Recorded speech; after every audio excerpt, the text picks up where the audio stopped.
Hey Southo, it's Mrs. Z back with another read aloud. Today I have one last Chinese New Year's story. This is called Sam and the Lucky Money by Karen Chin, illustrated by Cornelius Van Wright and Ying Hua He. Sam and the Lucky Money, reading with permission from Lee and Low Books Incorporated.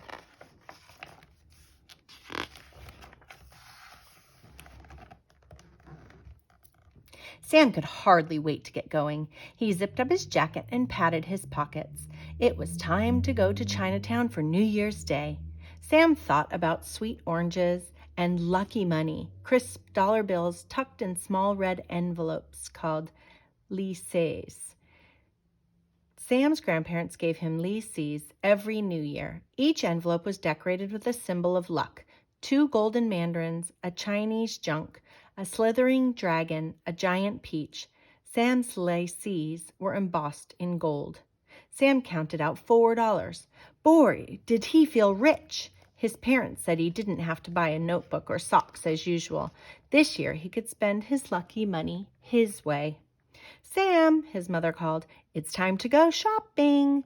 Hurry so we don't miss the lion. Coming, said Sam. The streets hummed with the thump of drums and the clang of cymbals. Everywhere, dusty red smoke hung in the air, left by exploding firecrackers. Give me your hand, said his mother. I don't want you to get lost. Sam took her hand reluctantly. It seemed like everyone was shopping for New Year's meals.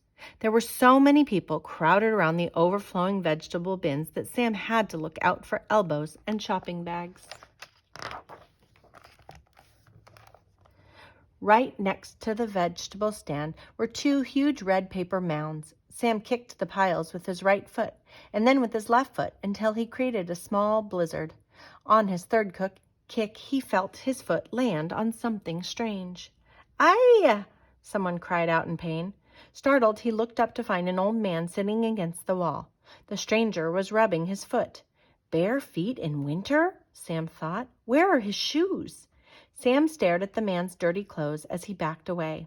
He found his mother picking out oranges, and he tugged on her sleeve, pulling harder than he meant to.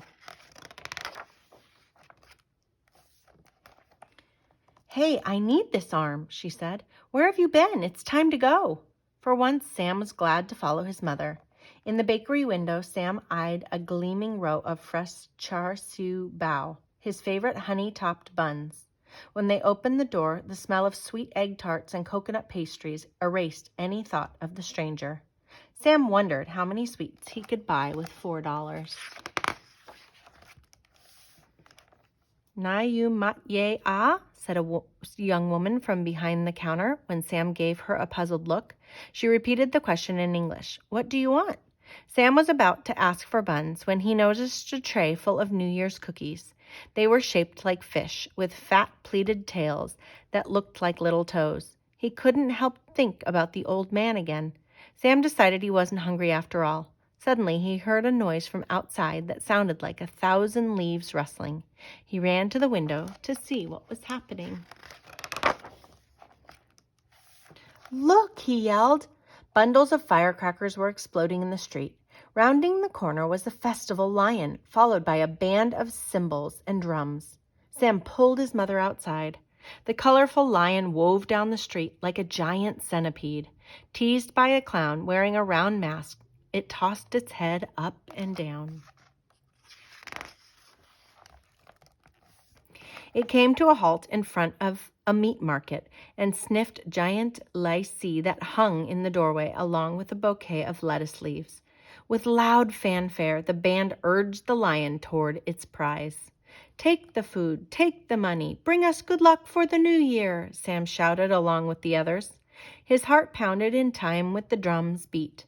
With a sudden lunge, the lion devoured the lychee, all in an eye blink, and continued down the street. The crowd clapped and then quickly dispersed. "That was a hungry lion," Sam's mother joked. Now he felt hungry too and wanted to go back to the bakery. But just then a large grand opening sign caught Sam's eye. In the window were cars, planes, robots, and stuffed animals. A new toy store, just the place to spend his lucky money. Sam ran down one aisle, then another. He examined a police car with a wailing siren and flashing lights. He squeezed a talking pig and laughed at its loud oink oink. Then he spotted the basketballs. A new basketball was the perfect way to spend his lucky money, but when he saw the price tag, he got angry. "I only have $4, he shouted. "I can't buy this." In fact, everything he touched cost more than that. "What is $4 good for?" he complained, stamping his feet. His mother scrunched up her eyes, the way she always did when she scolded him, and guided him out the door. Sam couldn't help it. Even with all the shining gold on them, the lycees seemed worthless. "Sam, when someone gives you something, you should appreciate it," his mother said as she marched him along. Sam stuffed his lycees back into his pockets. The sun had disappeared behind some clouds, and he was starting to feel the chill. He dragged his feet along the sidewalk. Suddenly, Sam saw a pair of bare feet and instantly recognized them. They belonged to the old man he had seen earlier. The man also remembered him and smiled. Sam froze in his steps, staring at the man's feet. His mother kept walking. When she turned back to check on Sam, she noticed the old man.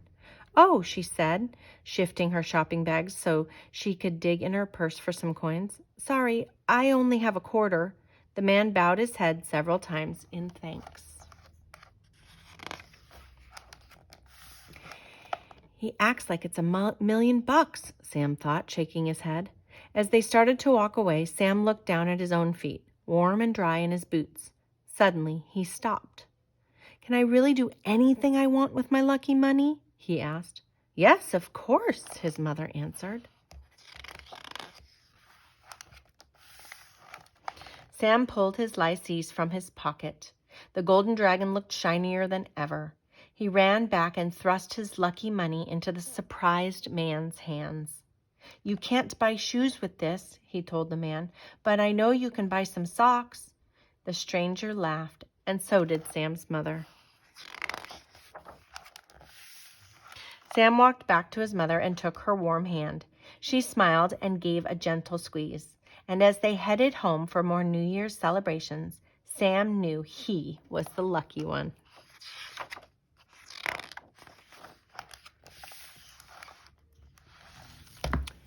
And that is Sam and the Lucky Money.